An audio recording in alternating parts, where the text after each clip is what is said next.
5월 30일 토요일 새벽 묵상입니다. 하나님의 말씀은 신명기 26장 1절에서 11절까지의 말씀입니다.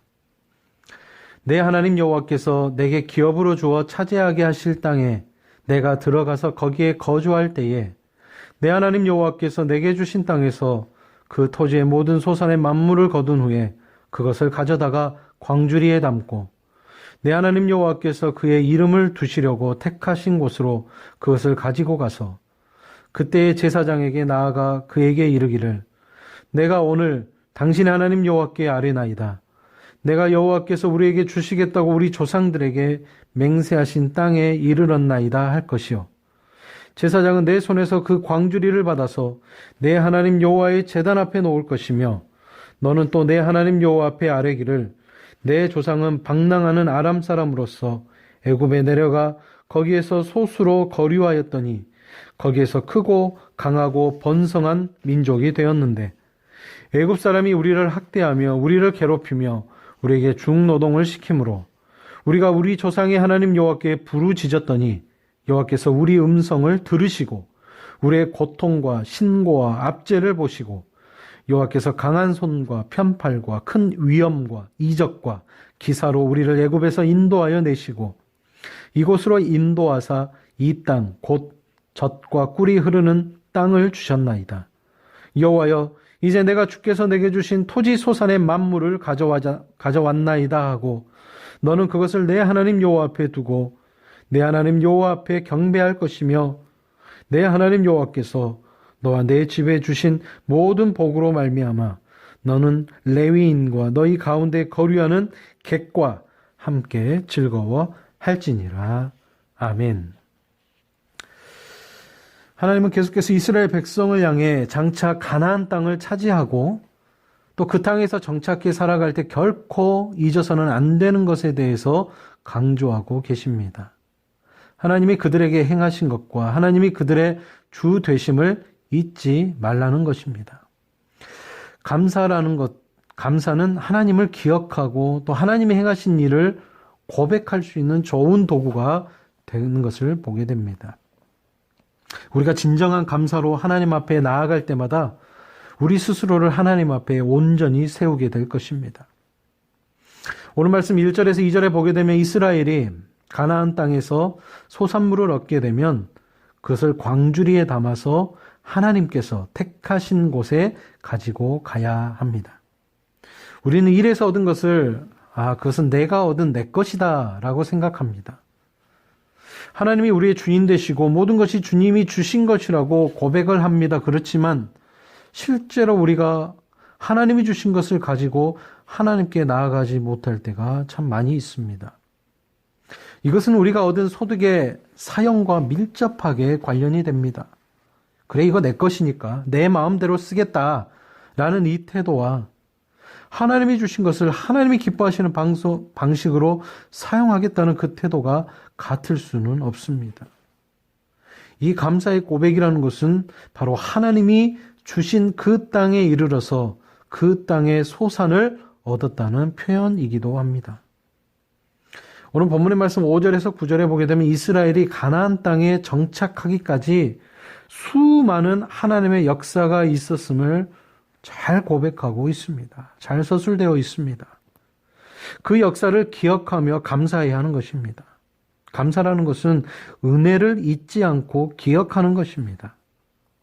우리가 어떤 사람이었는지를 기억하고 우리를 구해주신 그 하나님을 기억하고 우리가 받은 그 은혜를 기억하고 고백하는 것입니다. 그렇기 때문에 감사라는 것은 형식적일 수가 없다는 것이죠. 이제 이스라엘은 고백합니다. 자신들은 광야에서 방랑하던 사람들이었고 애굽이라는 곳에서 학대와 괴롭힘과 중노동에 시달리던 그 사람들이었는데 이제 약속의 그 땅에서 자유롭게 소산물을 얻는, 그래서 오늘 본문 5절에서 8절에 보게 되면 하나님의 백성이 되었다는 그 고백을 하고 있는 것입니다. 분명히 우리는 죄와 죽음이 지배하던 그 상황에 있었습니다. 하지만 지금은 자유롭게 되었습니다. 하나님이 여기까지 우리와 함께 하셨다. 그리고 이 모든 일을 이루어 주셨다. 이것을 기억할 때, 이것을 기억한다면 현재의 어려움을 하나님을 의지함으로 넉넉하게 우리가 이길 수 있을 것입니다. 본문의 말씀 2절과 10절에 보게 되면 만물, 맞이, 가장 먼저 얻었던 그 만물과 맞이를 하나님께 드리는 자는 신앙 고백을 해야 한다고 말합니다. 이 모든 것을 하나님이 주셨음을 인정하고 감사하면서 하나님께 드리는 것입니다. 이스라엘은 본래는 농경민족은 아니었습니다. 하나님께서 약속하신 가나안 땅을 차지하고 나서야 비로소 땅의 첫 산물, 그 땅에서 난 그 산물을 얻게 되었습니다. 이 모든 것이 은혜임을 확인하는 것, 그게 바로 이 만물, 가장 먼저 얻은 큰 기쁨의 그 산물을 하나님께 드리는 것입니다. 하나님은 감사와 예배를 드리는 사람에게 다른 사람들과 함께 은혜를 나누라고 말씀하십니다. 11절과 13절 오늘 본문을 보게 되면 레위인과 거류민 그리고 고아와 과부 등이었습니다. 이들은 모두 가난한 자들입니다. 하나님은 빌립보서 2장 4절에 풍족한 자들, 풍족한 사람들, 풍족한 모든 이들에게 다른 사람을 돌보라라고 명령하십니다. 하나님이 우리에게 무언가 풍성하고 평안한 것을 허락하셨다. 그렇다면 그것을 주신 중요한 이유 중에 하나는 부족한 사람들에게 흘려보내기 위함이라는 것을 깨달아야 합니다. 오늘 본문을 통해 생각하게 된 것은 감사라는 것은 신앙에 큰 유익을 가져온다는 것입니다. 어쩌면 영적 전쟁, 아주 치열하고 아주 엄청난 그 전쟁 가운데 가장 중요한 무기가 될 수 있다는 것이죠. 우리가 감사할 때 우리는 있어야 할 곳, 그것을 고수할 수 있고 우리를 공격하고 속이는 수많은 그 말에 넘어가거나 흔들리지 않을 수도 있습니다. 혹시 삶이 무너지고 힘들고 신앙의 많은 부분이 상실되었다고 느껴질 때 우리는 그 순간, 지금 당장이라도 그 순간 느껴지는 그 순간에 다시 한번 주님이 주신 은혜를 떠올리며 감사를 시작해 보는 저와 여러분 되기를 바랍니다. 기도하겠습니다. 사랑의 하나님, 우리가 매일 매주 그리고 매년 반복해서 예배를 드리다 보면 우리도 모르게 식상해지기 십상인 경우를 참 많이 보게 됩니다. 하지만 하나님이 반복되는 예배를 요구하신 그 이유를 우리는 분명히 깨닫게 됩니다. 오늘 말씀을 통해서도 깨닫게 됩니다.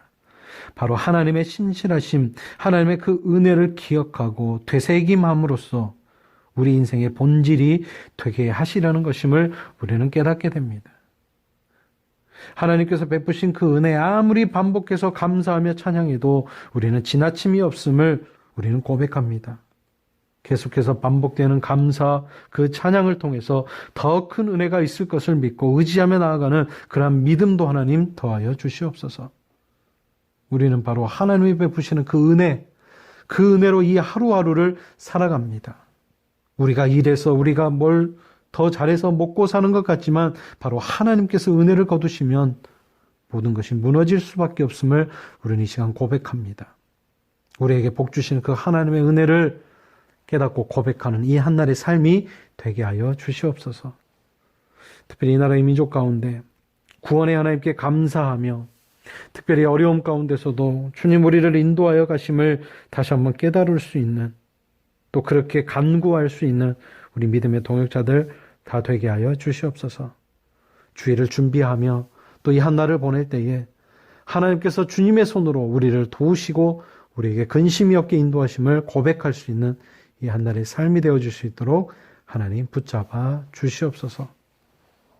모든 것 감사함을 올려드리고 모든 말씀 예수님의 이름으로 간절히 기도드리오며 이제는 주님이 가르쳐 주신 기도를 드리오니 하늘에 계신 우리 아버지, 아버지의 이름을 거룩하게 하시며 아버지의 나라가 오게 하시며 아버지의 뜻이 하늘에서와 같이 땅에서도 이루어지게 하소서.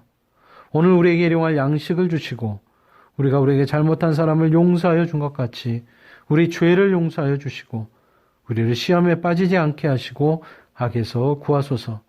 나라와 권능과 영광이 영원히 아버지의 것입니다.